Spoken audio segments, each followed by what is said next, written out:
Assalamualaikum warahmatullahi wabarakatuh. Alhamdulillah, wassalatu wassalamu ala rasulillah. Asyhadu an la ilaha illallah wa asyhadu anna Muhammadar rasulullah.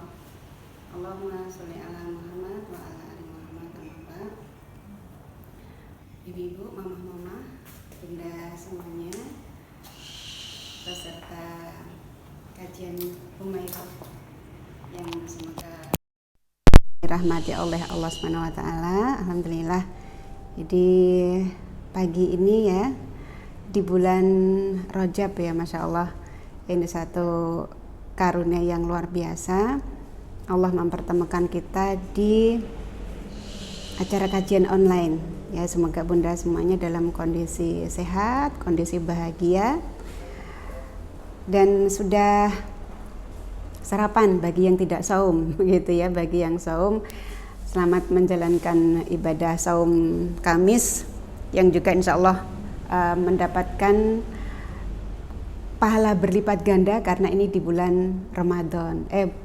Belum deng ya, bulan Ramadan masih 1,5 bulan lagi, bulan Rajab begitu. Karena di bulan Rajab ini semua kebaikan akan dilipat gandakan, tetapi juga yang menakutkan ya, dosa itu juga akan dilipat gandakan. Nah, ini satu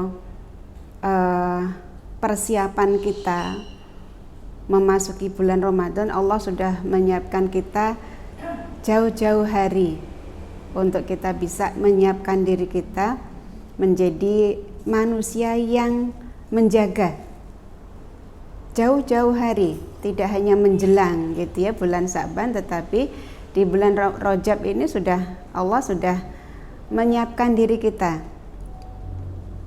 Ini sebagai motivasi ya bunda semuanya, bahwa kita mempersiapkan bulan Ramadan ini semaksimal mungkin dengan kita memperbanyak pahala, karena pahalanya akan dilipat gandakan sekecil apapun gitu ya.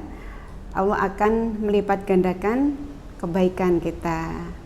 Tapi juga hati-hati, jangan sampai melakukan dosa sekecil apapun, karena itu juga akan dilipat gandakan ya. Na'udzubillahi min dzalik. Selawat dan salam semoga selalu terlimpah pada Rasulullah Muhammad Sallallahu Alaihi Wasallam beserta keluarga, sahabat, dan orang-orang yang selalu istiqomah di jalannya. Amin ya rabbal alamin. Baik bunda, umi, mama, ibu-ibu, atau ada ayah juga ya. Pada hari ini kita akan membicarakan tentang kehidupan kita kelak di akhirat, yang sangat berkaitan dengan saat ini, saat sekarang di dunia. Suamiku, jalan surgaku. Wah, Masya Allah ya. Ini pengingatan aja sih sebenarnya. Saya yakin bunda-bunda sudah mengetahui. Nah, pentingnya kita ikut kajian, kita ikut taklim untuk mereminder lagi, mengingatkan kembali yang sudah pernah kita dengar, karena namanya manusia itu kan tempatnya lupa ya. Kadang ini sudah mungkin 2-3 kali kita dengarkan, tapi hati belum tergerak. Setelah ketiga baru, oh iya ya, baru paham.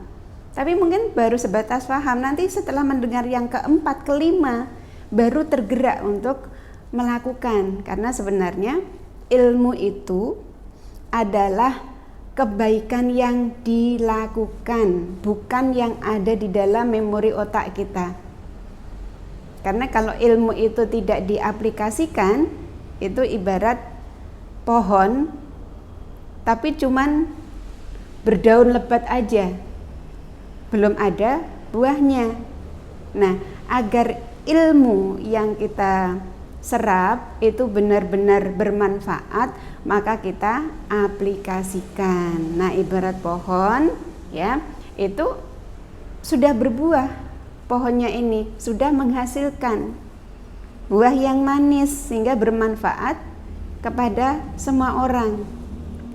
Nah, ini kita mereminder lagi bahwa Allah sudah memberikan, Masya Allah ya, karunia yang luar biasa berupa orang yang paling dekat dengan kehidupan kita, di sebelah kita, dan bahkan ada di dalam hati kita.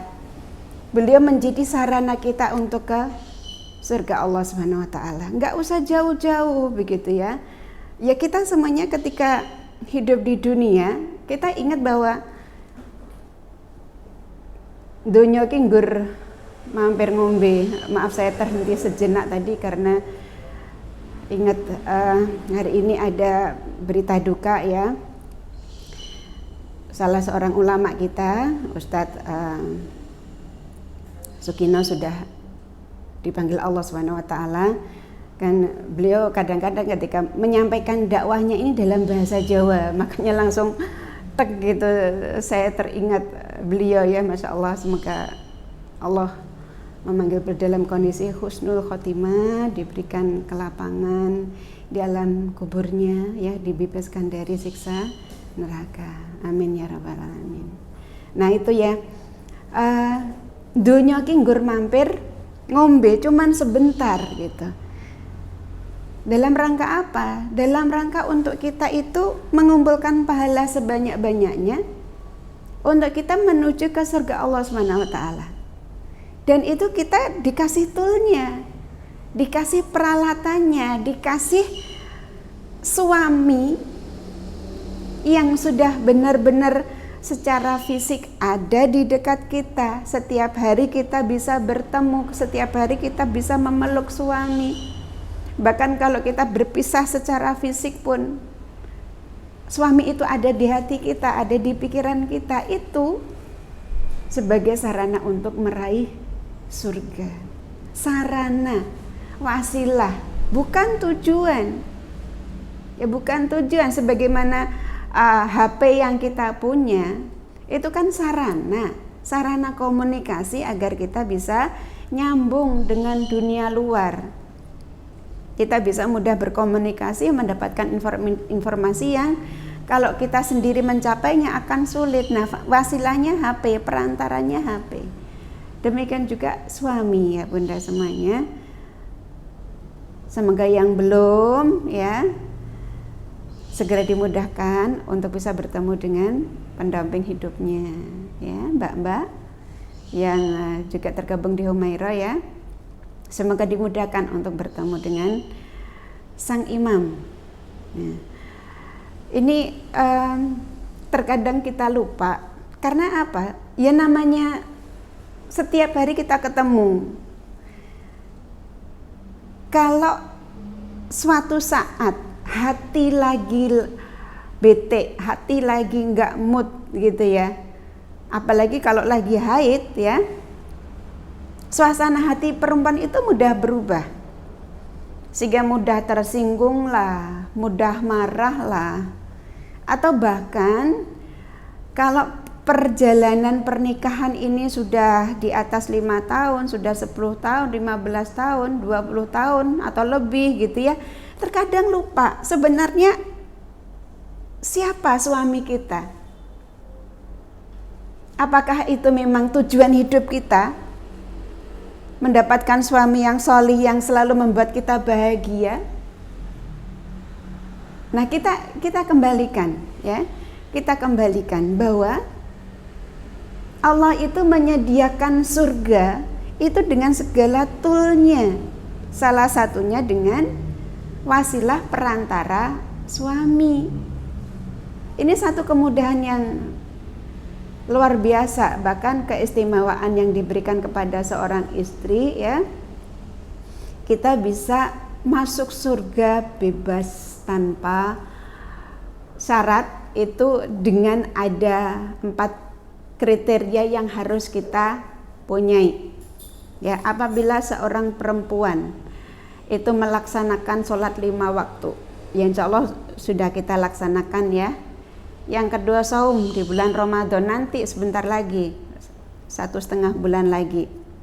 Menjaga kehormatannya, jangan berzina, jangan bermain dengan laki-laki lain, dijaga benar ya.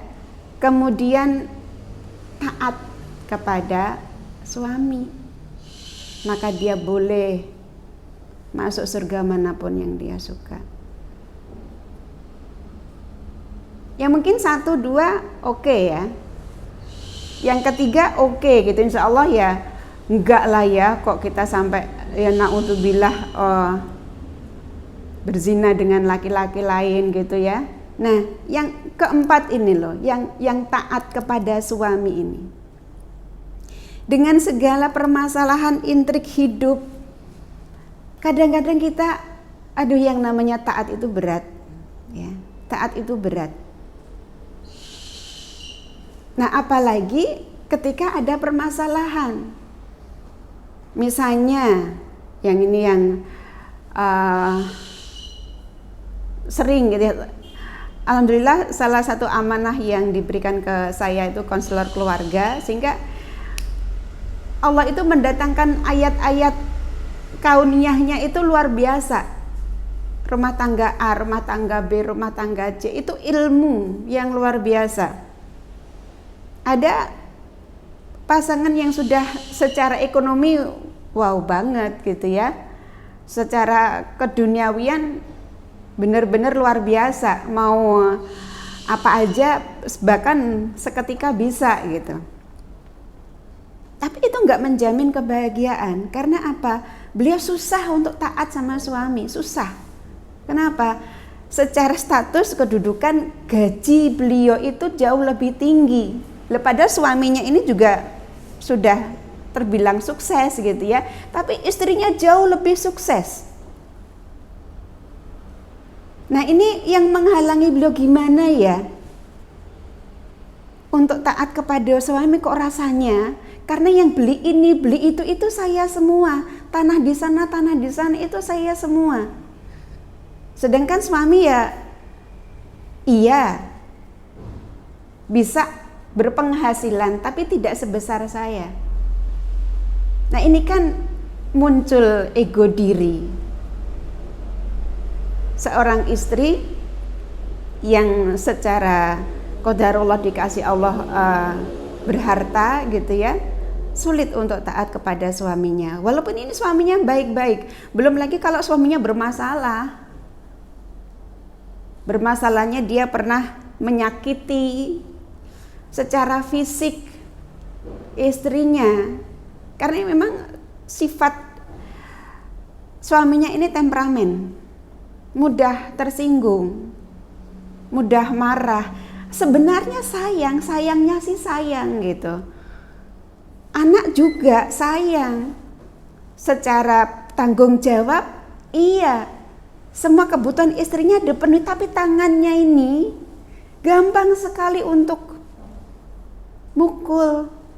Marah sedikit langsung mukul istrinya, marah sedikit meja bisa pecah gitu ya. Tapi setelah itu menyesal, tapi juga diulangi lagi. Itu sifat karakter yang beliau sadar gitu. Aku sebenarnya nggak tega gitu ya kalau untuk nyakitin istri, tapi ya itu refleks. Katanya sih refleks gitu. Kalau udah marah refleks gitu, karena ini kebiasaan zaman dulu seperti itu. Tapi kalau ditanya apa kamu sayang sama istri? Oh sayang banget gitu. Nah itulah ya, berbagai macam romantika kehidupan rumah tangga. Bahkan ada juga yang nggak percayaan sama suami, selalu curiga sama suami. Gimana saya bisa taat? Suami saya itu selalu bikin curiga, sikapnya, gerak-geriknya itu selalu bikin curiga. Jadi saya itu isinya itu cuman was-was doang gitu. Jadi sulit untuk bisa taat. Nah ini romantika, dinamika di dalam rumah tangga ini yang membuat kita itu terkadang sulit ya untuk taat kepada suami. Nah sebenarnya ya Bunda sekalian, semua hal yang terjadi dalam kehidupan rumah tangga itu juga terjadi pada zaman dulu gitu ya. Ini cuman beda versi aja. Sejak zaman Nabi Adam ya sampai besok hari kiamat, sebenarnya permasalahan di dalam rumah tangga itu sama aja gitu. Cuman beda versinya aja karena beda zamannya. Dan juga yang menjadi kesamaan apa? Si pengganggu rumah tangga itu sama. Namanya setan dasim, ya, itu yang memang punya tugas, ya. Dia itu punya tugas khusus. Spesialisasinya itu menggoda rumah tangga agar apa? Agar istrinya cemburuan, agar suaminya ini suami yang malas, yang tadi ya yang temperamen tadi, digoda, dibisikin, ayo pukul, ayo pukul. Sebenarnya sayang tapi karena lemah, mudah dibisiki oleh setan, tangannya bergerak. Selalu curiga, selalu dihembus-hembuskan di dalam hati istrinya untuk tidak percaya sama suami. Ya, karena memang pekerjaan dia menggoda rumah tangga. Jadi kalau kita sedang tidak enak hati sama suami, ya sebenarnya kita sedang lemah. Kita sedang tergoda. Hati-hati sekali. Jangan sampai kemudian kita menyakiti hati suami. Kita belajar dari seorang perempuan yang bernama Muti'ah, yang beliau disebut oleh Rasulullah itu adalah perempuan yang pertama masuk surga setelah ya para wanita-wanita yang utama, para sahabiah-sahabiah yang utama. Ini wanita bukan dari kalangan sahabiah, bukan wanita yang dijamin ini ya seperti Khadijah, ya seperti Aisyah. Ini wanita biasa saja dari kalangan umum, tapi beliau yang nanti pertama kali dari wanita umum yang masuk surga. Nah, disampaikan seperti itu oleh Rasulullah. Fatimah penasaran gitu, kayak apa orangnya, ibadahnya kayak apa, kok bisa dijamin masuk surga pertama kali sebagai wanita kebanyakan gitu, keistimewaannya apa. Nah, karena penasaran gitu ya, Fatimah kemudian datang mencari mana nih rumah Muti'ah, kayak apa sih, saya pengen tahu gitu. Nah, kemudian datang bersama anaknya si Hasan yang masih kecil. Begitu mengasih salam, Assalamualaikum, waalaikumsalam, siapa? Dari dalam gitu ya, saya Fatimah putri Rasulullah. Ya namanya putri pembesar, putri khalifah, kan seneng ya didatangi anaknya presiden, kan langsung bukain pintu, langsung itu kalau kita gitu. Tapi Muti'ah enggak. Ada keperluan apa, sama siapa? Wah, ini mungkin lah bagi kita, wah ini putri Rasulullah kok diperlakukan sebegitunya. Tapi ternyata itulah, saya datang mau silaturahim sama si anak saya, si Hasan. Apa ya jawaban beliau? Oh maaf, saya tidak bisa menerima tamu laki-laki. Nah, si Fatimah juga, loh ini anak saya masih kecil, tapi kan tetap laki-laki. Maaf ya, datang besok lagi, saya minta izin sama suami.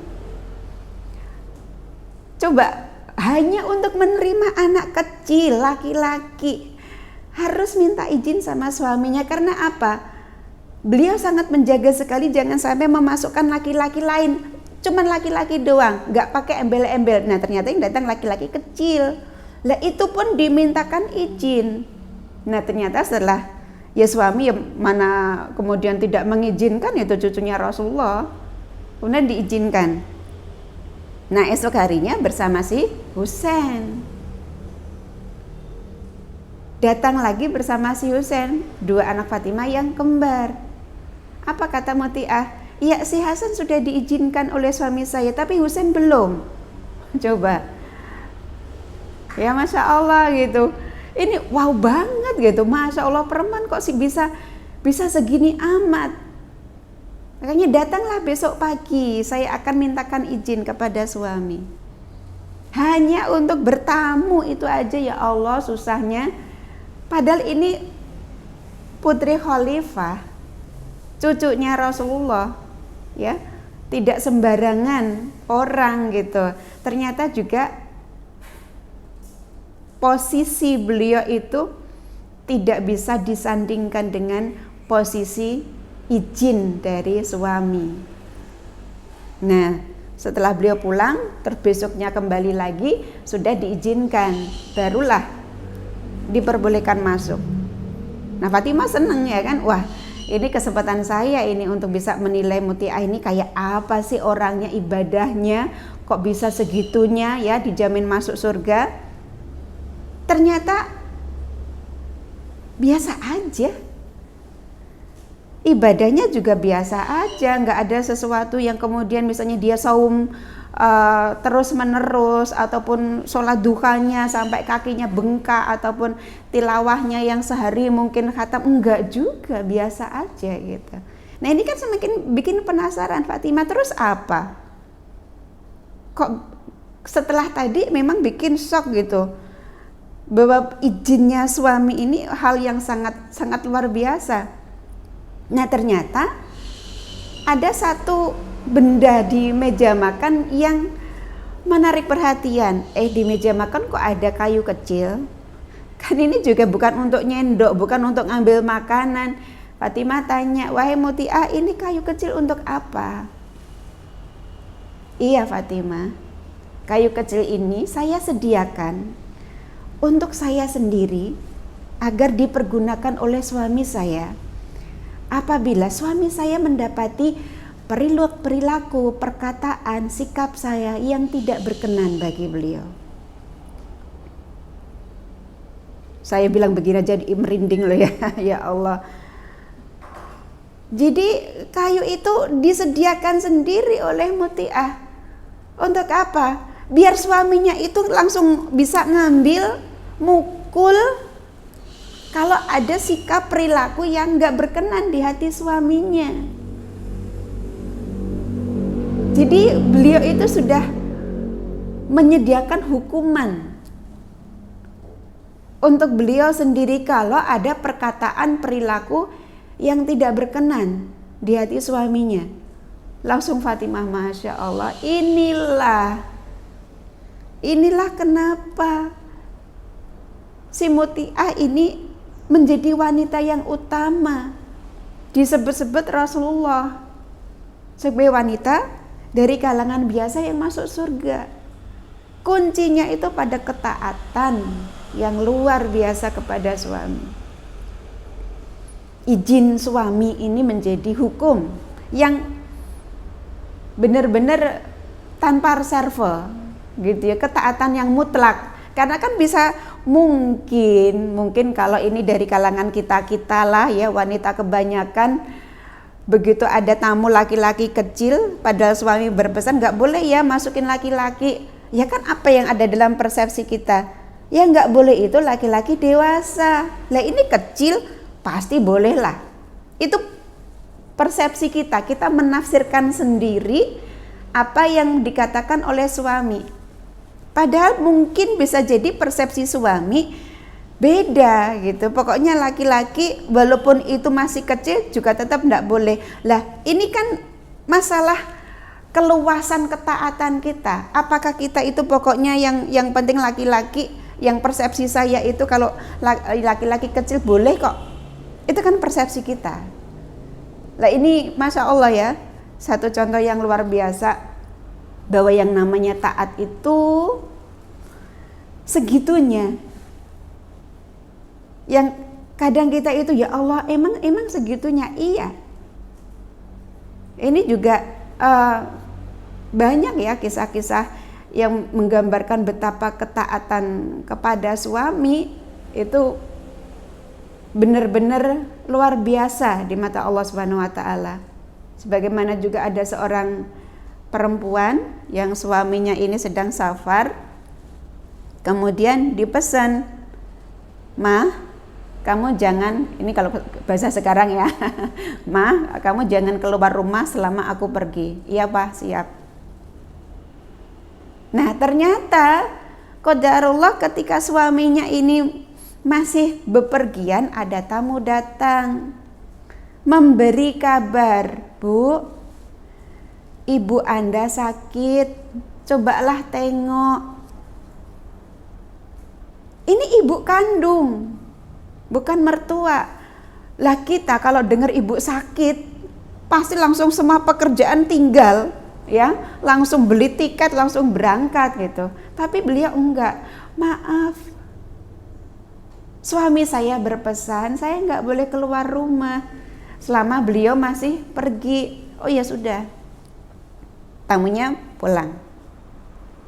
Beberapa hari kemudian datang lagi, beri kabar lagi, Bu, ini ibu Anda semakin parah sakitnya.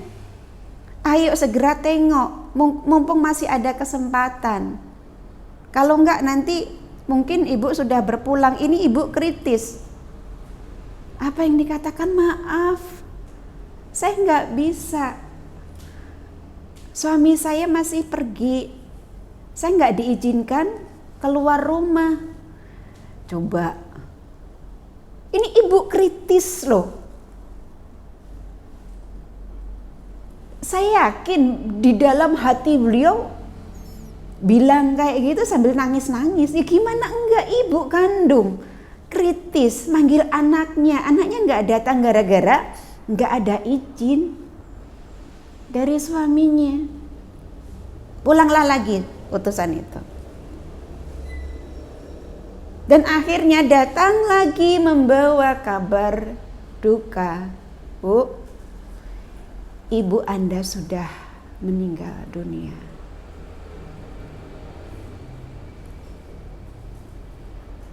Mungkin dalam hatinya, kamu sih keterlaluan. Aku sudah ngasih tahu sejak awal, kamu nggak pulang-pulang. Ini ibu sudah meninggal tuh. Gimana kamu rasain sekarang? Mungkin dalam hatinya begitu gitu ya. Ya, ini mungkin bagi kita yang orang awam seperti kita keterlaluan. Tapi posisi izin suami itu yang beliau pegang. Sampai kemudian si utusan ini ngadu sama Rasulullah. Ya Rasulullah, ada seorang ibu yang saya beritahu ibunya sakit, tapi nggak mau nengok gara-gara suaminya masih pergi. Nggak diizinkan suaminya karena suaminya pesan selama suaminya pergi nggak boleh pergi. Dia nggak mau datang, ibunya kritis juga nggak mau datang sampai akhirnya meninggal dunia. Ini perempuan kayak gini nih gimana ya Rasulullah? Nah, apa kata Rasulullah? Apakah Rasulullah menyalahkan si wanita itu? Enggak. Malah apa yang disampaikan Rasulullah? Ibunya diampuni dosa-dosanya karena mempunyai anak yang sangat taat kepada suaminya. Ternyata seperti itu. Dengan perantara punya putri yang sangat taat kepada suaminya, ibunya diampuni dosa-dosanya. Ya Masya Allah, beruntung sekali. Beruntung sekali si ibu ini, walaupun mungkin di mata manusia itu keterlaluan banget sih.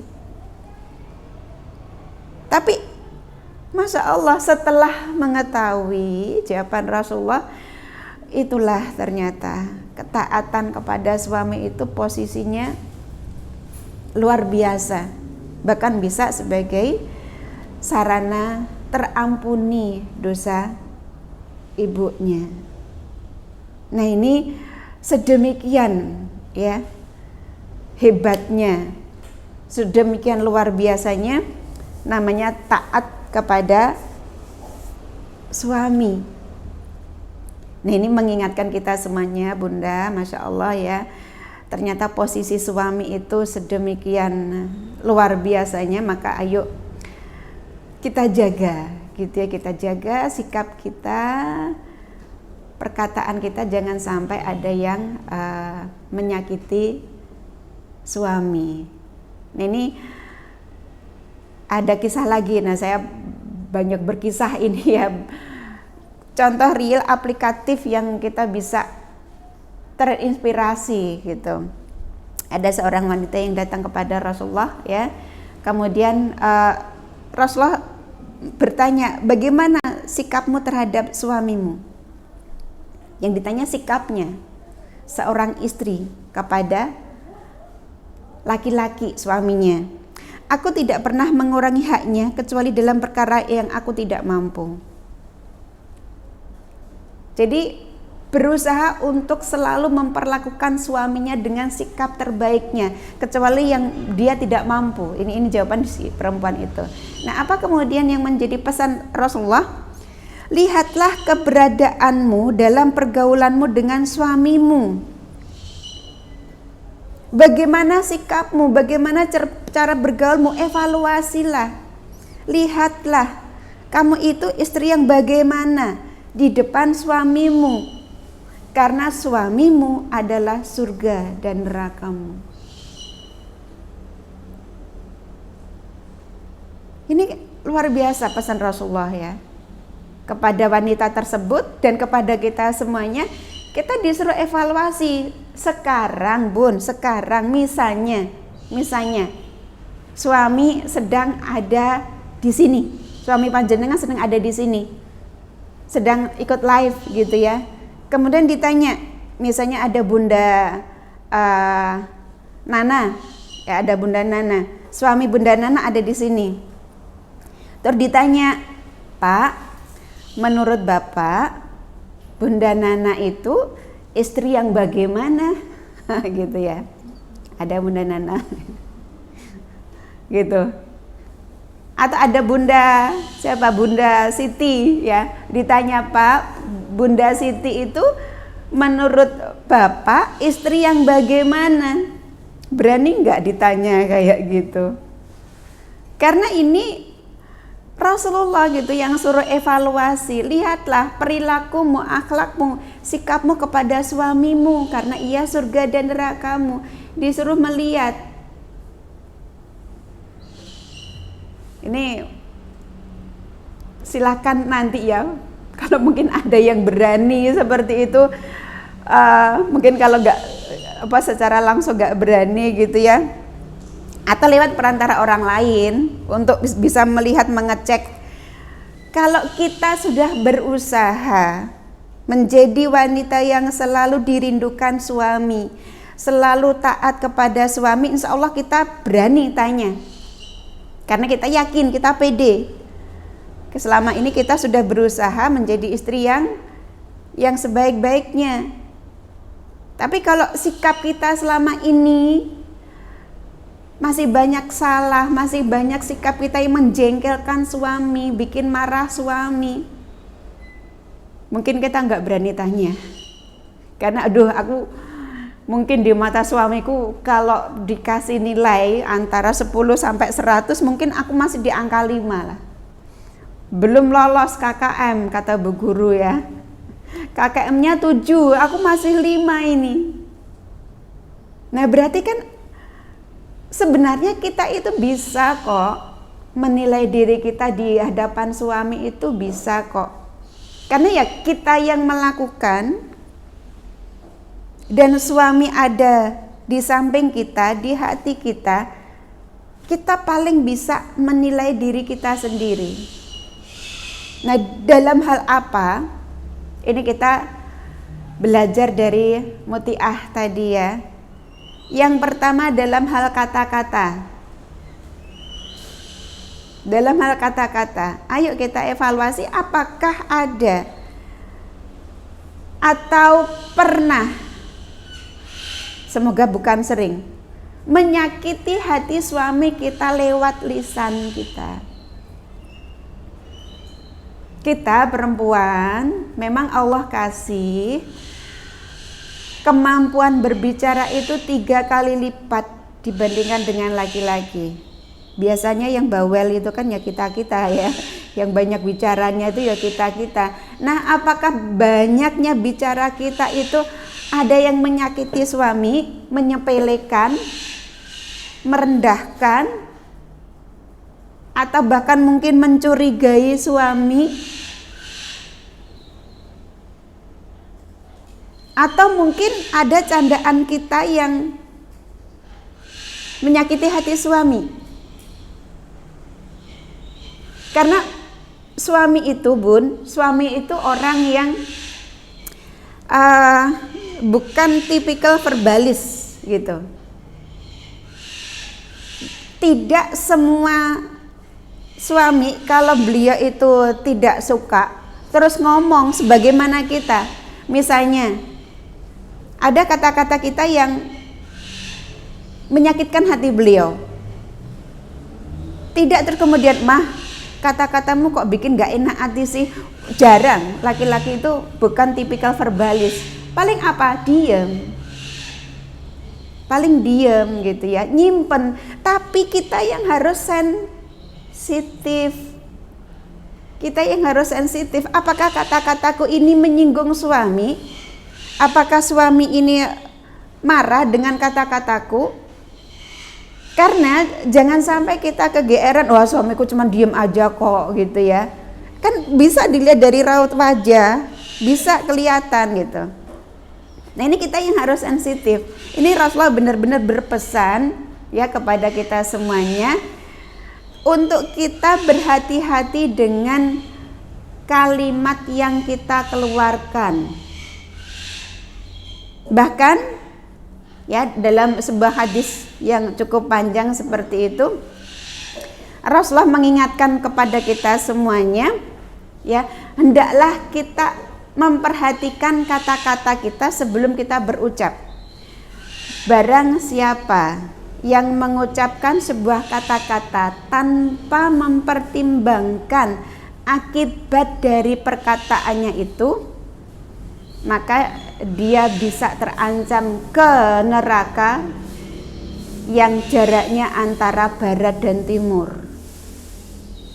Ya padahal barat dan timur itu kan kita nggak tahu seberapa jauhnya ya. Ini peringatan bagi kita manusia yang kalau ngomong hanya sekedar dilepaskan aja tanpa memikirkan apa yang akan terjadi. Apakah suami saya nanti akan kecewa, apakah suami saya akan marah, akan tersinggung akibat dari perkataan kita. Nah ini ayo kita evaluasi ya, terutama apa Bun? Terutama komen ya, kita kan banyak ya apa-apa dikomentarin gitu ya. Ya karena kita memang perempuan banyak bicara. Tapi jangan sampai perkataan kita, komentar-komentar kita itu menyakiti hati suami. Sebaliknya, ayo gantilah kata-kata kita dengan kata-kata yang positif, kata-kata yang baik. Karena ini akan menjadi motivasi suami. Suami itu kan belahan jiwa kita. Apa yang terjadi pada suami, ya itu yang akan kita rasakan. Sehingga kalau ada kekurangan, sampaikan dengan sebaik-baiknya, jangan sampai menyakiti hati suami. Gantilah dengan kalimat-kalimat yang baik, kalimat-kalimat yang menyenangkan suami. Nah, salah satunya yang bisa mudah sekali kita lakukan adalah memuji, ya, memuji suami. Kita kan perempuan suka ya dipuji gitu. Suami juga, Bun. Suami itu senang dipuji oleh istrinya. Nah, yang sudah terbiasa memuji suami, bagus ya, bagus sekali itu. Itu membuat suami nyaman. Dia dipuji, Mas, aku tuh beruntung banget loh dapat Mas. Jangan kamu loh ya sama suami ya. Ya kita sebagai orang Jawa janganlah terus kepada suami itu pakai bahasa Jawa kasar gitu. Misalnya kowe dik mau wis mangan Mas, aduh jangan. itu kalau sama temen guyon boleh, tapi kalau sama suami lisan ini harus kita jaga. Panjenengan lah, kalau pakai bahasa Jawa panjenengan gitu. Mas panjenengan sampun dahar, kan lebih enak didengar ya. Pujilah suami dengan ketulusan hati, karena itu menjadi ikatan hati suami dengan kita. Suami merasa diperhatikan. Nah, ada satu hormon Bun yang akan terproduksi oleh tubuh secara otomatis apabila orang itu dipuji, namanya hormon dopamin. Itu hormon bahagia yang terproduksi secara alami ketika orang itu mendapatkan pengakuan. Misalnya ya, Mas pakai batik yang hijau itu ganteng banget loh Mas, gitu. Pengakuan, penghargaan, itu suami merasakan bahagia. Kalau suami merasakan bahagia, ada hormon yang terproduksi di dalam tubuhnya, namanya hormon dopamin. Itu hormon bahagia. Nah, apa efeknya? Menyehatkan. Hormon dopamin itu hormon yang membuat badan fresh, membuat bahagia, membuat nyaman. Ada 4 hormon bahagia ya, salah satunya hormon dopamin. Yang ini mungkin nanti pembahasan secara khusus ya, karena kebahagiaan itu sangat penting di dalam rumah tangga. Sangat penting sekali. Bahagiakan suami lewat kata-kata kita. Pujilah suami dengan tulus. Kalau ada yang kurang, tidak semuanya kekurangan dari suami itu kita sampaikan lewat kata-kata. Langsung sikap aja. Misalnya ketika kita ngelihat suami pakai baju yang nggak matching gitu, atasnya batik, bawahnya kotak-kotak, ya kan, kayak pasar. Kan nggak matching banget. Nggak usah pakai sindir-sindiran, nggak usah pakai diejek-ejek, langsung Mas, itu kayaknya cocoknya pakai yang coklat deh, coba ini mamah ambilin. Action, langsung ambil, nggak usah pakai disindiri. Aduh Mas, kayak badut loh Mas, apalagi perutnya segitu, persis banget lah. Nggak nyaman juga kan, nggak enak juga suami diejek kayak gini sama istrinya sendiri gitu. Jadi kalau ada sesuatu yang kurang, santai aja ya, sikapi dengan ya ini masalah yang kecil gitu. Jangan hal yang kecil itu dibikin besar, dibikin permasalahan, karena itu akan menyulitkan diri kita sendiri. Misalnya soal matching baju, ya mungkin suami bukan tipikal visual ya, pakai baju pokoknya yang penting nutup aurat selesai gitu, nggak peduli masalah yang hijau matchingnya sama apa gitu ya, nggak ada di dalam memori beliau. Ya kita ya yang kemudian action, memberikan masukan kepada suami dengan cara yang membuat suami ridho dengan kita. Itu dari kata-kata. Nah, yang kedua dari sikap kita. Ya kita tadi ya dari Ibunda Mutiah tadi ya, dari sikap. Sikap itu dimulai dari fisik kita. Karena wanita yang solihah, salah satu kriterianya adalah ketika dilihat suami menyenangkan. Dari penampilannya, ini menyenangkan suami. Kalau suami senang, suami ridho. Dan ridho suami ini benar-benar Masya Allah. Apabila seorang wanita meninggal dunia dalam kondisi diridhoi suaminya, maka dia masuk surga. Jadi ridho suami ini yang benar-benar kita buru ya, dari perkataan kita, dari sikap kita. Hal yang menyenangkan sih sebenarnya kalau kita itu ingin mendapatkan ridho suami. Dengan cara apa? Kita bermanja-manja. Laki-laki manapun, termasuk suami kita, itu senang kalau istrinya itu bermanja-manja. Rasa kelelakiannya itu terakui gitu. Sehingga hormon dopaminnya itu keluar ketika istrinya ini bermanja-manja dengan suami. Jadi Bunda, seberapapun panjenengan itu punya power, seberapapun gaji panjenengan, penghasilan jauh lebih besar dari suami, tetap sifat manja seorang perempuan itu butuh disalurkan. Ya, salurkan ke suami. Jangan kemudian aku sudah 40 mana pantas manja-manja. Siapa bilang gitu ya. Nggak ada batas waktunya gitu. Kita gelindot sama suami, kita meluk-meluk suami dari belakang, kita pengen dibelai sama suami, pokoknya kita bermanja-manja sama suami. Suami itu senang diperlakukan seperti itu. Rasa kekawamannya ini bisa lebih tinggi gitu. Dia, wah ini istriku membutuhkan aku sebagai seorang laki-laki. Dia ini membutuhkan bahuku untuk dia bersandar. Kan cara yang menyenangkan seperti itu dari sikap kita. Karena laki-laki itu membutuhkan perempuan ya, dari sisi kemanjaannya, dari sisi kelembutannya.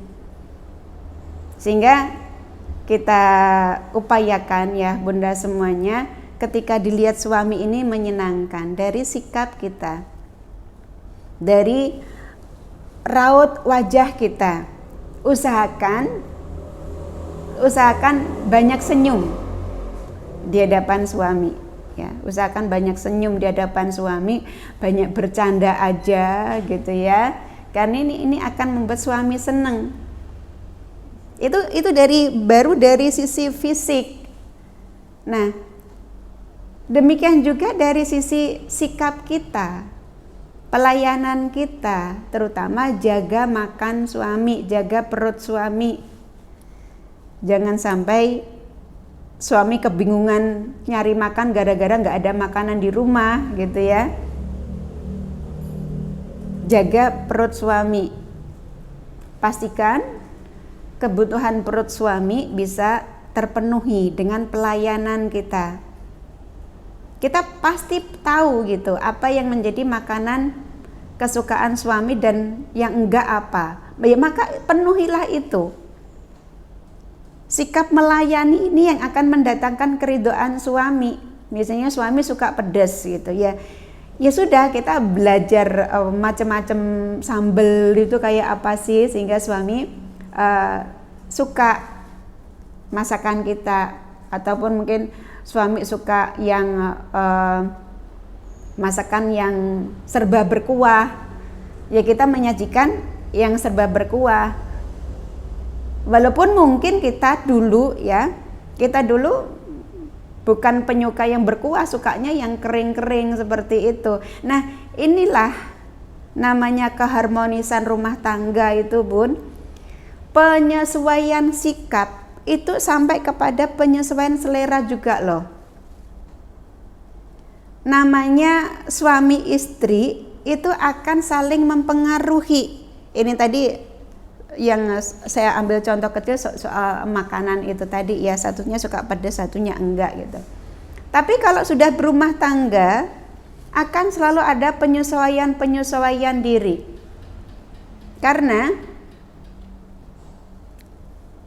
Rasulullah menyampaikan, kalau ingin lihat seseorang itu lihat temannya. Dia itu temannya kayak apa? Ini saya start dari agak jauh dulu ya. Seseorang itu bersama dengan temannya, pasti kalau dia itu begini, temannya juga begini. Itu teman itu mempengaruhi, mereka itu sama. Nah, apalagi suami istri, ini teman hidup, bukan teman nongkrong, bukan teman hobi, ini teman hidup. Artinya apa? Pengaruh keduanya ini akan saling mempengaruhi satu sama lain. Dan ini sangat terpengaruh oleh sikap kedua belah pihak untuk mau legowo, ikhlas, saling menyesuaikan diri. Karena nanti akan terpadu ya, antara suami istri ini akan terpadu, akan satu langkah mengarungi rumah tangga ini berdua dalam suka dan suka. Ada dukanya dibikin suka aja, saya lebih suka bilang gitu ya, dalam suka dan suka gitu. Yang dukanya dianggap suka, biar kita ya selalu positif gitu ya. Dari sikap kita evaluasi apakah ada sikap kita yang nggak berkenan di hati suami, ada yang menyakiti hati suami.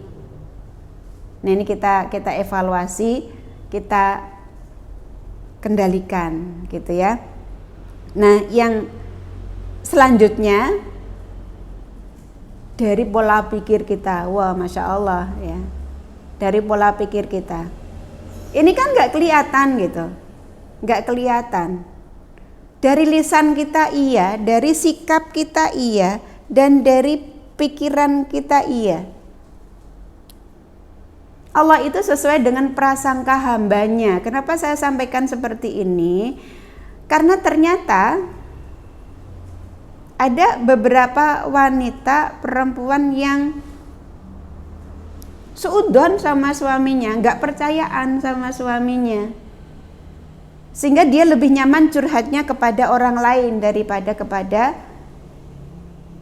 suaminya sendiri. Allah, nanti kalau aku cerita gini mesti suamiku begini. Udah curiga dulu, udah seudon dulu. Kalau aku nanti bilang begini mesti suamiku nggak boleh begini-begini. Ya sudah, mending aku cerita ke orang lain aja. Atau bahkan mencurigai suami yang suamiku tuh nggak bisa dipercaya orangnya. Lah kalau istri aja nggak percayaan, gimana orang lain bisa percaya? Jadi yang perlu kita kelola pada diri kita juga pola pikir kita terhadap suami kita. Kalau seorang istri itu nggak percayaan sama suami, pasti suamiku di sana itu begini, dia itu nggak bisa dipercaya. Hati-hati. Lisan itu pengejawantahan dari pola pikir kita.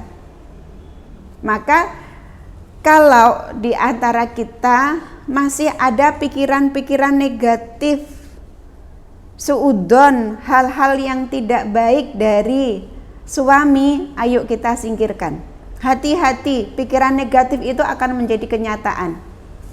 Biasanya seorang istri yang curigaan melulu gitu, suamiku nggak bisa dipercaya, dia itu sukanya tebar pesona, paling dia punya perempuan di sana, punya perempuan di sana. Kalau seorang istri itu selalu curiga, yang ada dalam pikirannya ini seudon, Allah sesuai dengan prasangka hambanya. Bisa kejadian benar, padahal suaminya semula enggak loh. Tapi karena ini pikiran terus yang mempengaruhi istrinya, pikiran ini akan mempengaruhi seluruh sikapnya, perkataannya. Bisa terjadi justru. Jadi kelolalah pikiran, selalu berhusnudon, memikirkan yang baik-baik saja. Dalam hal pekerjaan juga begitu. Ada suami yang nyoba usaha ini gagal, nyoba yang lain gagal. Akhirnya apa yang ada dalam benak istri? Suamiku tuh emang gak bisa kerja, orangnya itu memang males. Hati-hati. Kalau dari seorang istri aja sudah memikirkan hal yang negatif terus kepada suaminya, gimana dia bisa menjadi support bagi suaminya? Karena apa? Pola pikirnya udah negatif thinking dulu sama suami. Nah ini tentu akan, kata-katanya juga akan selalu negatif. Kalau pikirannya negatif, sikapnya juga akan selalu negatif. Jadi jaga pola pikir kita bersihkan ya. Hal-hal yang negatif semua tentang suami kita ganti dengan husnudon. kita ganti dengan doa. Walaupun mungkin di antara kita ada yang punya pikiran, aduh kok kayaknya belum bisa ya memaafkan suami, kayaknya belum bisa percaya sama suami. Itu si Dasim yang sedang berulah, ya, yang menghembus-hembuskan agar kita itu selalu bermasalah dengan suami. Karena ada rumah tangga yang sebenarnya itu nggak bermasalah, tapi nggak bahagia. Aneh kan? Nggak ada masalah, tapi nggak bahagia. Kenapa? Pikirannya yang tidak bisa men-setting dirinya sendiri sehingga dia tidak bisa menikmati rumah tangganya. Ada ganjalan-ganjalan perasaan yang itu selalu dipendam, yang tidak diselesaikan dengan baik. Nah akhirnya kan sedikit-sedikit kemudian numpuk ya, akhirnya yang itu yang membuat gak bisa loss menikmati kebahagiaan bersama dengan suami gitu. Nah kalau kemudian dengan adanya wasilah suami, dengan berbagai hal itu tidak bisa kita manfaatkan dengan kita mengelola diri kita, ini sungguh-sungguh kita rugi gitu ya. Karena ini kan wasilah kita. Justru begini Bun, kalau ada hal yang tidak menyenangkan di hati kita, mungkin ada bunda yang pernah disakiti oleh suami, pernah main belakang gitu ya, suami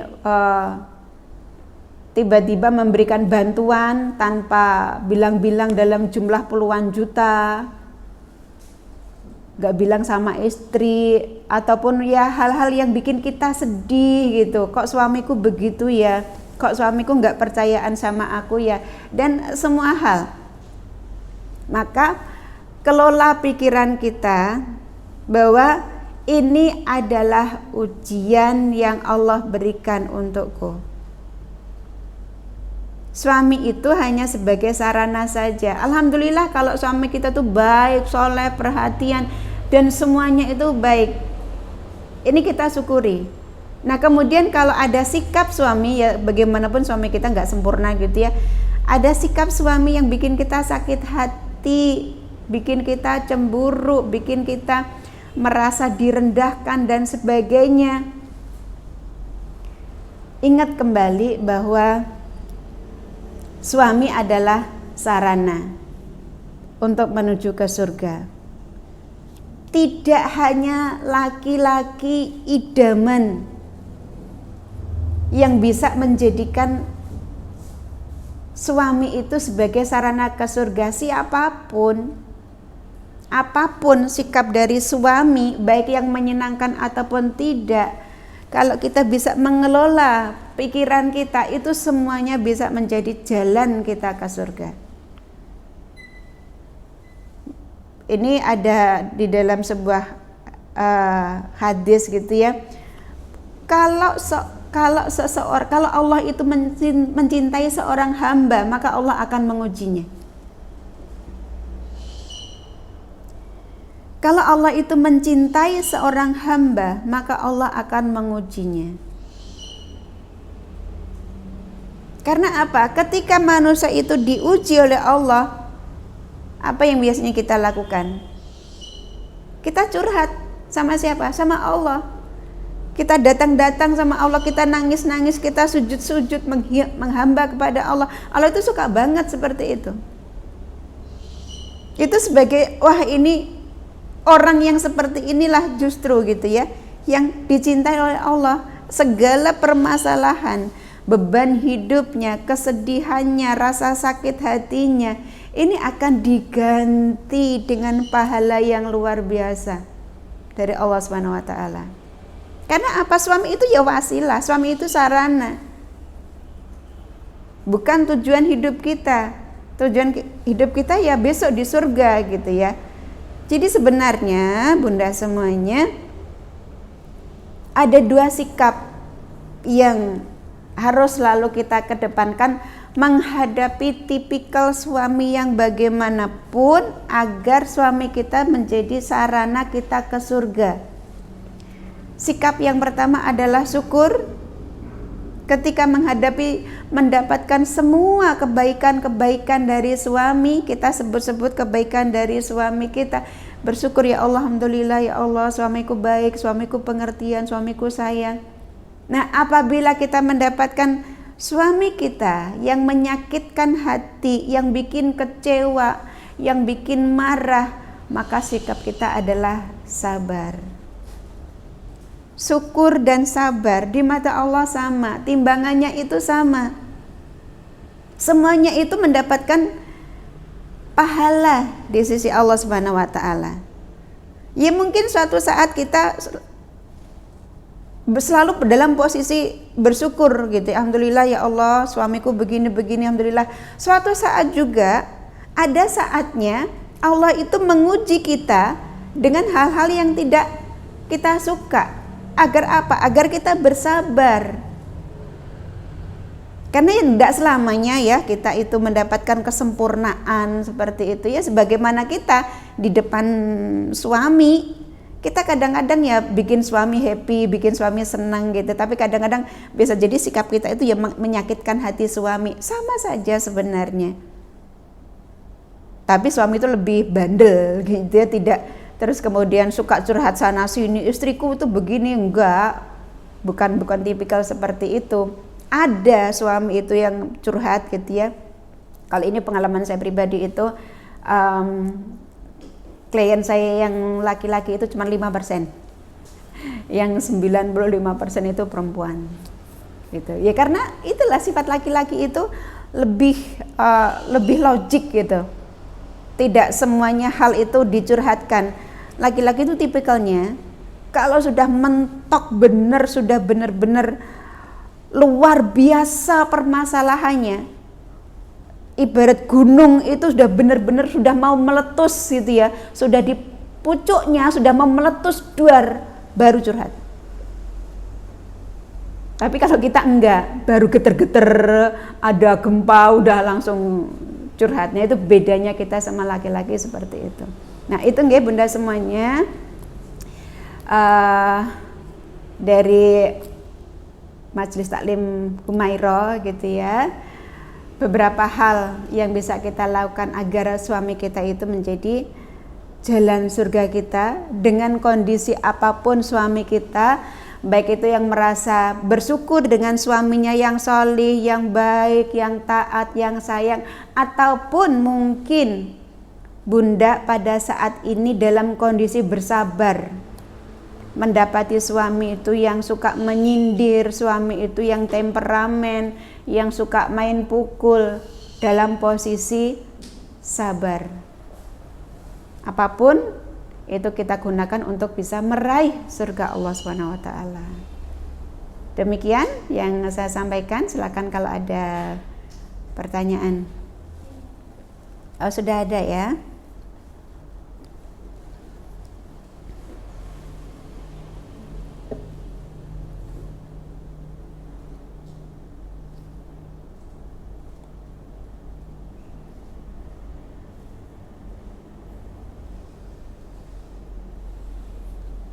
Belum masuk ya? Iya? Oh iya. Yang masuk dari Bunda Nita ini. Yang lain belum. Atau saya bacakan langsung aja.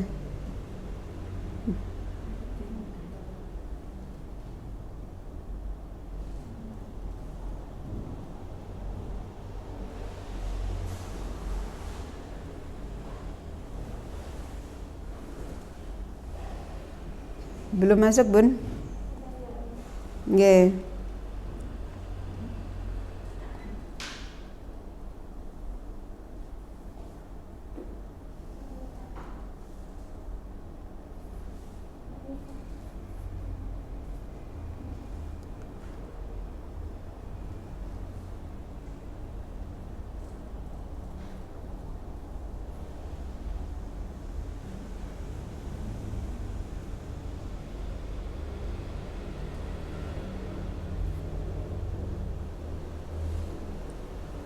Oh iya, ini data saya masih centang 1 ini. Oh iya, dibacakan aja enggak apa.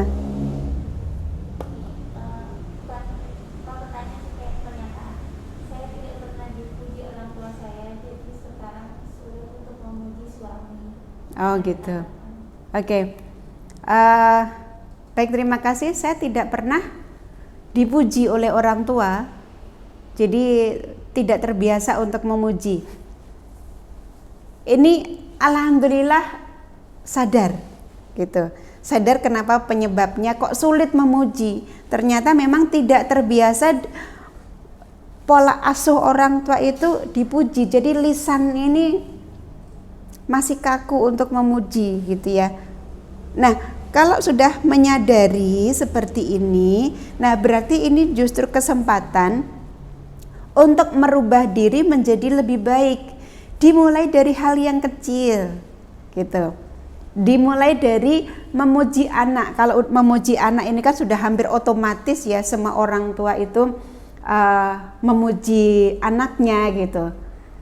Dimulai dari memuji anak, masya Allah kakak pintar sekali, kakak rajin sekali. Ini pujian untuk membiasakan diri kita memuji, juga membuat suasana yang positif di dalam keluarga, membuat hati ini menjadi nyaman mendengarkan kata-kata pujian. Dimulai dari anak dulu, yang ini mudah kita lakukan. Nah, kemudian setelah kondisi yang tepat, nyaman, barulah memuji suami. Walaupun ini tidak bisa di berapa lamanya, karena ini kan masing-masing tergantung dari diri kita, gitu ya. Nah, salah satu motivasi kita kembali kepada Rasulullah, ya. Rasulullah itu memuji istrinya sampai kemudian memberi label Humairo, gitu ya, sama dengan nama kajian kita kepada Aisyah. Ini adalah pujian yang membuat si Humairo ini tersipu, senang, gitu, karena disebut Rasulullah si Humairo yang pipinya kemerah-merahan. Ini kan pengakuan, ini pujian. Wanita mana sih yang enggak senang ketika dipuji sama suaminya, ya. Ini Rasulullah melakukan itu. Nah, Rasulullah itu ittiba kita, qudwah kita. Nah, itu yang menjadi motivasi kita. Rasulullah itu melakukan itu, maka kita pun juga melakukan hal yang sama, karena ini bukti cinta kita kepada Rasulullah dan sekaligus bukti cinta kita kepada Allah. Rangkaiannya itu kita buat alurnya itu seperti itu. Kita ingin dicintai oleh Allah. Kalau kita ingin dicintai oleh Allah, maka kita harus mencintai Rasulullah. Kalau kita ingin dicintai Rasulullah, maka ittiba, meniru semua hal yang Rasulullah lakukan, salah satunya dengan memuji pasangannya.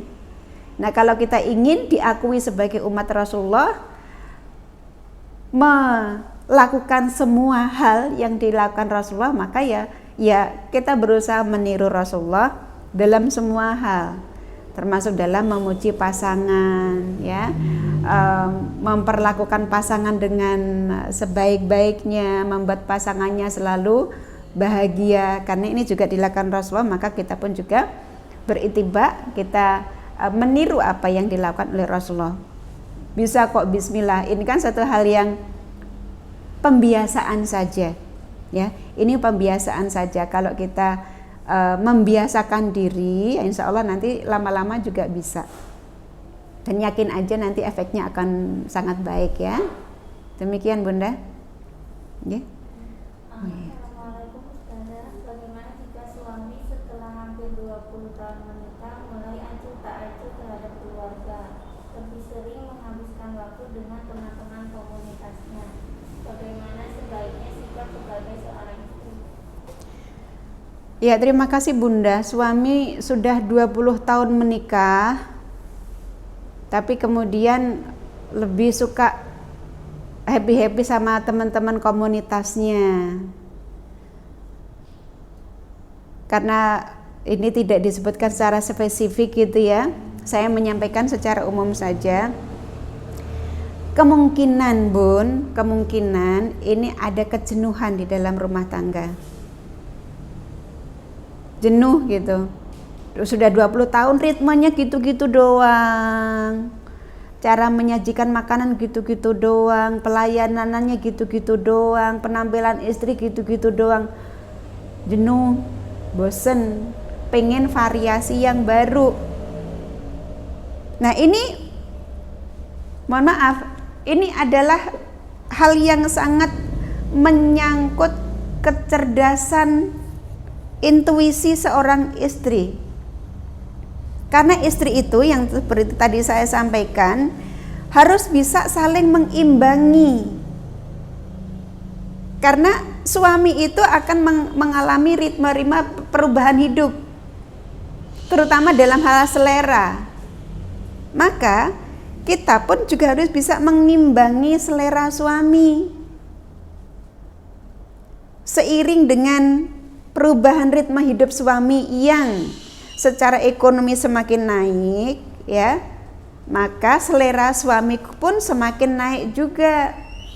Otomatis pelayanan istri juga harus mengikuti selera suami sehingga ini matching terus. Jangan kemudian kita standarnya begini ternyata suami semakin naik ya kan nggak matching gitu. Akhirnya apa? Suami nyarinya ke yang lain, nyari sesuatu yang pas sesuai dengan selera suami kepada orang lain. Nah ini kan rugi gitu ya. Nah berarti ayo kita evaluasi, mohon untuk tidak menyalahkan suami karena bisa jadi itu ada yang kurang dari kita. Misalnya dari selera berpakaian, selera penampilan, selera makan, kemudian selera yang lainnya gitu ya, wisata dan sebagainya. Ada perubahan-perubahan yang terjadi pada suami, maka ikuti, termasuk juga kesenangan suami. Kita sangat baik sekali untuk mengikuti. Misalnya saat pandemi ini kan banyak komunitas-komunitas sepeda gitu ya. Suami suka sepeda seperti itu, maka kita pun juga mengikuti ritmenya. Jangan kemudian suami sepedaan kemana-mana, kita cuma nguplek di rumah masak doang gitu. Akhirnya apa? Ketika suami pulang cerita sepeda, kita cuma bengong, apa sih itu mas? Nggak nyambung, nggak asik gitu loh, nggak asik banget gitu. Akhirnya suami ya nyari orang yang asik diajak bicara. Minimal kita ikut terjun lah sesekali kemana lah, seputar-putar. Ataupun misalnya suami sepedaan sampai keluar kota, enggak dulu deh, aku yang deket-deket di Solo aja sekitarnya. Yang penting ada sambungannya, enggak bener-bener kemudian terputus gitu. Dunia suami udah dunia suami, dunia aku. Ya ini kan lu gue. Ini sudah hidup sendiri-sendiri, yang ini enggak nyaman. Jadi ayo kita menyesuaikan diri dengan suami sehingga kita itu menjadi wanita yang asik bagi suami. Wanita yang menyenangkan, wanita perempuan yang selalu dirindukan oleh suami karena kita asik diajak ngobrol, kita asik diajak diskusi, kita itu asik kalau diajak makan. Jadi istri yang menyenangkan bagi suami. Dengan kita apa? Berusaha menyesuaikan ritme suami. Apa sih yang kita goalnya, yang kita dapatkan? Ridho suami. Itu goalnya, itu ridho suami itu tadi gitu ya. Tidak ada kata terlambat Bun, nggak ada kata terlambat. Ya malah justru semakin cepat kita berubah ya semakin baik gitu ya. Pelan-pelan kita mengikuti ritme suami. Demikian ya. Masih ada? Assalamualaikum. Saya akan menikah dengan Buddha. Calon suami anak saya ini dulu bercerai karena dia ketahuan selingkuh kurang lebih 3 tahun yang lalu. Ya. Anak saya sepertinya sudah yakin dengan pilihannya ini, tapi justru saya yang takut jika nanti kejadian itu terulang lagi dengan anak saya. Kira-kira saya harus bagaimana Ya, ibu putrinya akan menikah lagi dengan seorang duda, yang dudanya ini cerai karena istrinya itu berselingkuh. Atau yang berselingkuh siapa? Calon suaminya pernah berselingkuh gitu. Oke. Nah, putri ibu sudah sangat yakin dengan si duda tersebut. Nah, si ibu masih ragu-ragu gitu ya. Gimana caranya? Begini Bunda, kita sebagai seorang ibu itu mempunyai senjata pamungkas yang luar biasa, yaitu apa? Doa. Hapuskan pikiran-pikiran negatif itu. Hati-hati dengan pikiran negatif. Itu pikiran negatif itu bisa nyerang diri kita sendiri loh. Salah satu informasi yang pernah saya terima ya, kalau pikiran negatif itu terus-menerus ada di dalam diri kita, itu akan menyerang lambung, yang akhirnya jadi mah. Ya, silakan nanti diklarifikasi kepada ahlinya gitu ya. Yang rugi diri kita sendiri. Jadi pikiran negatif itu merugikan semua orang, termasuk apa? Putrinya juga jadi nggak nyaman karena apa? Ibu nggak percaya kok.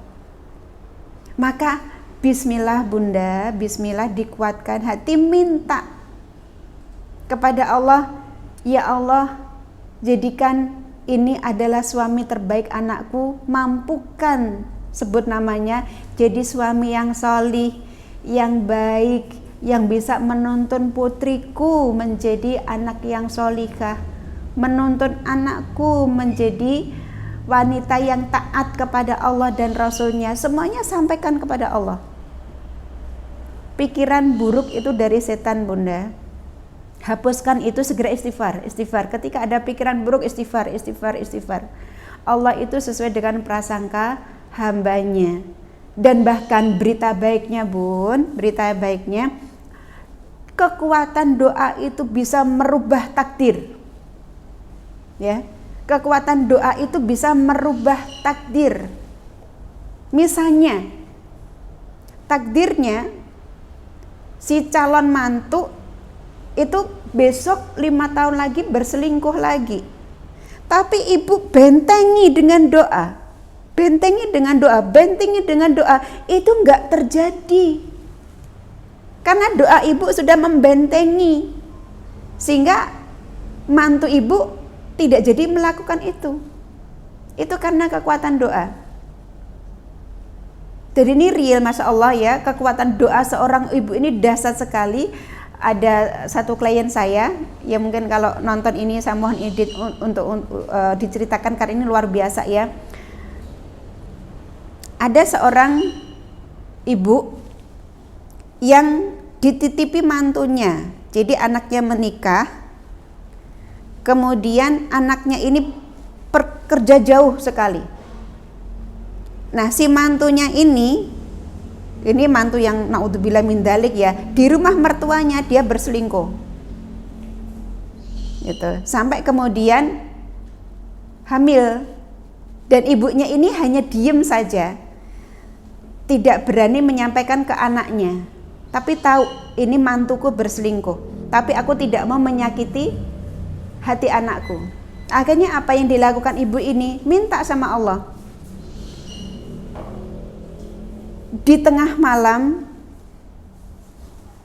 di sepertiga malam, ibu ini berdoa kepada Allah, ya Allah, tunjukkan kepadaku ya Allah, kalau bayi yang dikandung oleh mantuku itu adalah cucu kandungku, maka tunjukkan ya Allah. Tapi kalau bayi itu bukan cucuku ya Allah, maka pertunjukkanlah kepadaku ya Allah.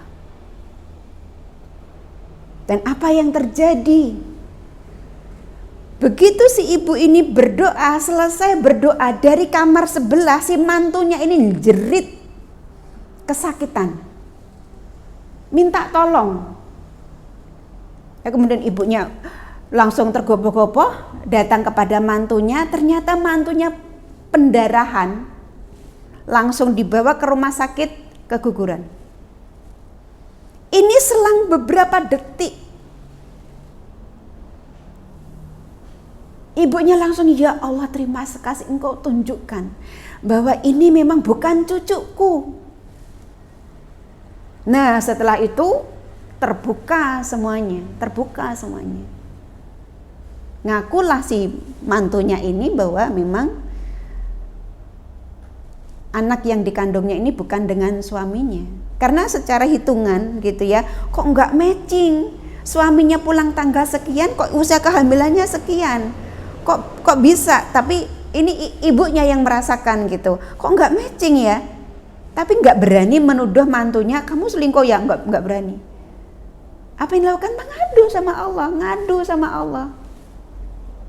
Dan itu kun fayakun. Ya kun fayakun, seketika begitu ibunya selesai berdoa, si mantunya langsung menjerit kesakitan karena keguguran. Nah itu bunda ya.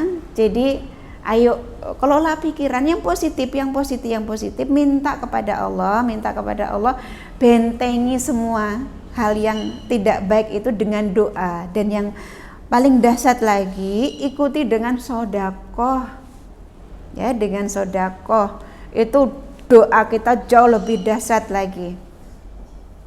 Terutama sedekah subuh, ya, habis sholat subuh terus bersedekah, habis sedekah doa. Itu dahsyatnya luar biasa. Itu akan menjadikan kita tenang, akan menjadikan kita positive thinking, dan Allah sesuai dengan prasangka hambanya. Gitu ya bunda ya. Masih adakah? Satu lagi ya. Suami sering kasar terhadap anak ketika sedang tidak bersama istri karena posisi istri bekerja di luar. Sedangkan ketika istri di rumah tidak pernah kasar terhadap anak. Banyak tetangga yang mengadu selama ini sebagai istri pasrah karena suami tidak juga bertobat, tapi lama-kelamaan kasihan anak. Mohon pencerahannya Ustazah, apa yang harus dilakukan sebagai seorang istri? Iya. Suami sering bersikap kasar kepada anak ketika istrinya tidak di rumah, tapi begitu istrinya pulang, dia baik-baik aja. Ini anak kandung? Yang menjadi pertanyaan kan gitu. Atau anak tiri gitu. Saya husnudzonnya ini anak kandung. Semoga demikian gitu ya. Nah kalau ini terjadi demikian, banyak tetangga yang kemudian menjadi saksi bahwa suami itu sering mengkasari anak selama istrinya ini di luar. Ini pelampiasan bun. Inti pokok permasalahan bukan suami mengasari anak, ini hanya efek saja. Di balik itu ada permasalahan besar yang terjadi antara wallahu alam. Suami dengan orang tuanya, atau suami dengan masa lalunya, atau suami dengan bunda sendiri, suami istri ada masalah, anak yang jadi korban sasaran. Jadi ini sebagai efek samping saja dari permasalahan yang ada, sehingga yang perlu dilakukan adalah menyelesaikan masalah besarnya dulu. Ada apa? Kok sampai kemudian suami bersikap seperti itu? Karena ini nggak logis gitu ya. Ini nggak logis. Seorang suami kok main kasar sama anak ketika istri nggak ada? Kok seperti seakan cerita dongeng masa lalu ibu tiri gitu ya. Tapi ini dilakukan suami. Pasti ada something wrong yang sedang terjadi. Sehingga saran saya, selesaikan dulu permasalahan besarnya. Yang pasti bunda tahu gitu ya, sebenarnya apa sih yang menjadi permasalahan, kenapa kok juga suami ada di rumah bersama anak sedangkan bunda yang keluar. Ini juga bisa jadi permasalahan utamanya. Suami merasa tidak bisa bersikap sebagai seorang suami yang baik, merasa rendah, merasa disepelekan dan sebagainya, wal alam gitu ya, sehingga pelampiasannya kepada anak. Makhluk kecil yang lemah, karena nggak ada lagi yang bisa dilawan, jadi dilampiaskannya kepada anak gitu. Jadi ini tolong segera diselesaikan karena ini pengaruhnya ke psikologis anak ya.